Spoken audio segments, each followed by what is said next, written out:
When broken becomes beautiful, turning pain into purpose.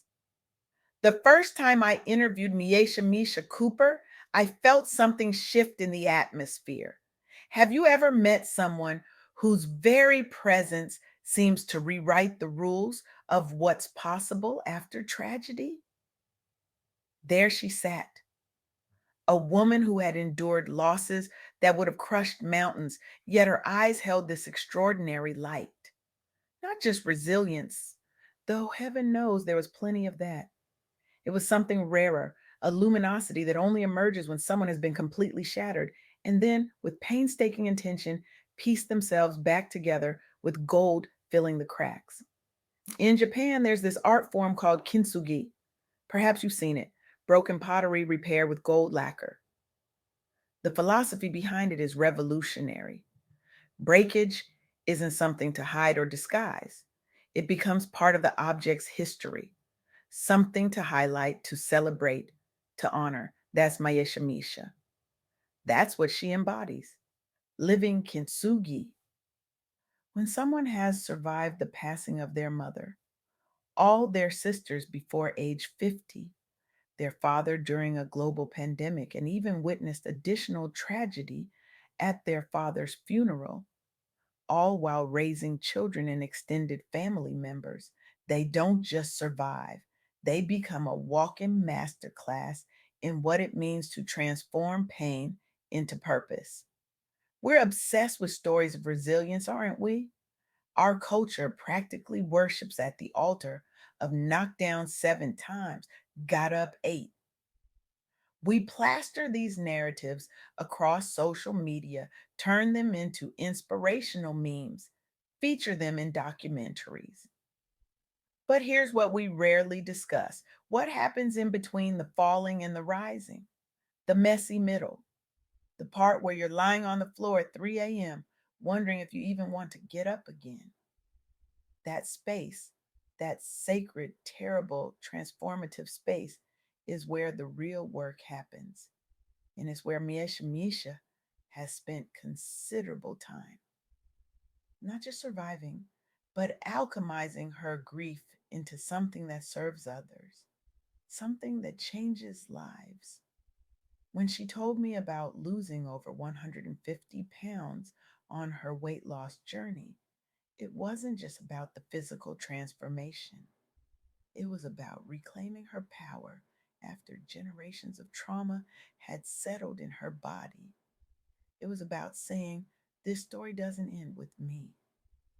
Your story is your testimony, she told me, her voice steady with the weight of hard earned wisdom.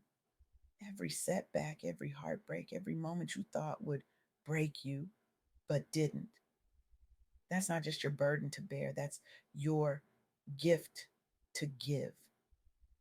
I've been thinking about that ever since. About how we're so quick to hide our scars, to smooth over our rough edges, to present a version of ourselves that looks untouched by life's storms. But what if those storms are precisely what make us valuable to each other? Venice Quates understands this at a bone deep level. As founder of Launch Tech in Huntsville, a city not exactly known for its diversity, she scaled her company to an Inc. 500 business not once, not twice, but 3 times. As one of the few Black women in STEM leadership roles, she faced isolation that would have crushed many others. Did you know only about 1% of Black owned firms ever reach $1 million in revenue? Venice didn't just reach that milestone, she shattered it, then built a ladder back down for others to climb. Here's what's remarkable about her story. When the pandemic hit and opportunities arose unexpectedly, she didn't just pivot her business model, she doubled down on mentorship, launching scholarship programs to send girls to STEM camps.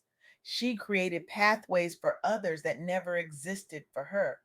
I asked her once what drove her to keep extending herself when she could have simply focused on her own success. She looked at me with the same kind of light I'd seen in Myesha's eyes and said, because I know what it feels like to walk into rooms where no one looks like you. I don't want the next generation to know that feeling. This is what Myesha calls community uplift, the radical notion that as we rise, we bring others with us. That healing isn't just personal, it's communal. For 10 years, Myesha served as a foster parent. Think about that for a moment. A woman who had experienced such profound loss opened her home and her heart to children who needed stability. She's currently raising her great niece and nephew, proving that family isn't just who you're born to, but who you choose to love. This reminds me of Reshma Saujani's journey with Girls Who Code. Facing skepticism about bridging the gender gap in tech fields dominated by men, Reshma, who had no coding background herself, built a movement that now teaches hundreds of thousands nationwide. Her philosophy: bravery over perfection, failing forward so each setback becomes part of your testimony rather than your defeat. Sound familiar? It's the same wisdom Myesha embodies, the same truth that has carried her through unimaginable loss. But here's what we need to understand: resilience isn't just about enduring, it's about transforming. When Myesha talks about mental health, she doesn't frame it as a luxury or an afterthought. She positions it as essential for survival and growth. In a community where strength is often measured by how much you can carry without breaking, this is revolutionary. It reminds me of Amber Murray, who launched Fuel Flow, a pioneering energy business in Northern California, where few expected a Black woman entrepreneur would break ground. Like Myesha, Amber started with little capital after losing loved ones early in life, but she channeled that grief into creating economic opportunities for others around her. Within 2 years, she expanded operations across counties while mentoring several aspiring entrepreneurs along the way. She set new benchmarks for what success looks like when you lead with empathy rooted deeply in lived experience, not just profit margins or titles alone. These women, Myesha, Venice, Reshma, Amber, they're not exceptional because they never broke. They're exceptional because they allowed themselves to break open, to be vulnerable, to let the light in through the cracks. And that's the invitation before us today. What if we stopped hiding our wounds and started seeing them as portals? What if we understood that our greatest pain often becomes our greatest purpose? I'm not romanticizing suffering here. Let's be clear about that. There's nothing beautiful about trauma itself, nothing poetic about loss, nothing inspiring about systems that create unnecessary hardship, particularly for Black women. But there is something profound about what humans can do with their pain when they refuse to let it have the last word. Myesha lost her mother, all her sisters before they reached 50, and her father during a global pandemic. At her father's funeral, she witnessed additional tragedy. Any one of these losses could have been an ending. Instead, she turned them into a beginning. From overcoming generational trauma to losing over 150 pounds, from being a foster parent for over 10 years to raising extended family members, she has consistently chosen to transform her trials into fuel for her purpose. This is what it means to turn pain into purpose, to allow your broken places to become beautiful, not despite the cracks, but because of how you filled them with gold. Now, I want to be careful here. This isn't about toxic positivity. It's not about slapping a smile on your face. while you're bleeding internally. It's not about denying the reality of grief or trauma or systemic injustice. It's about acknowledging all of that, feeling it fully, and then asking, what now? What will I do with this pain? How will I alchemize it into something that serves not just me, but others? Because that's the real miracle. Not that we survive, but that we find ways to help others survive too. When Myesha mentors others, when she shares her story openly, when she models what it means to prioritize mental health, even especially in communities where it's often stigmatized, she's doing more than healing herself. She's creating ripples that extend far beyond her immediate circle.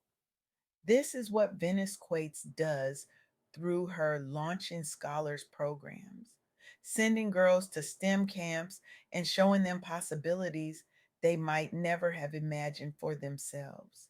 It's what Reshma Saujani does through Girls Who Code, transforming perceptions about who belongs in tech and inspiring new generations with authenticity. It's what Amber Murray does by investing profits back into community initiatives and prioritizing hiring diverse talent reflective of local communities. And it's what each of us can do in our own way with our own unique pain and purpose. So I challenge you today, not as a comfortable suggestion, but as an urgent necessity.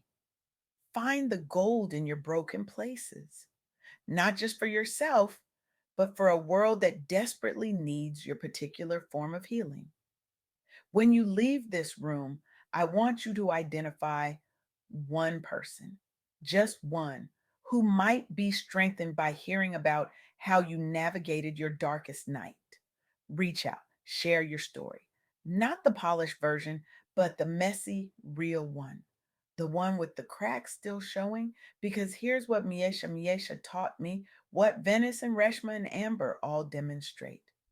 Our wounds, when transformed by purpose, become portals through which others can find their way home to themselves. Your story, especially the broken parts, is not just yours. It's a lifeline waiting to be extended. It's gold waiting to fill someone else's cracks. And in a world fracturing under the weight of division and despair, there is nothing more revolutionary than choosing to be both broken and beautiful. Nothing more powerful than turning your pain into purpose. So go. Be gold in the broken places and watch how the light shines through.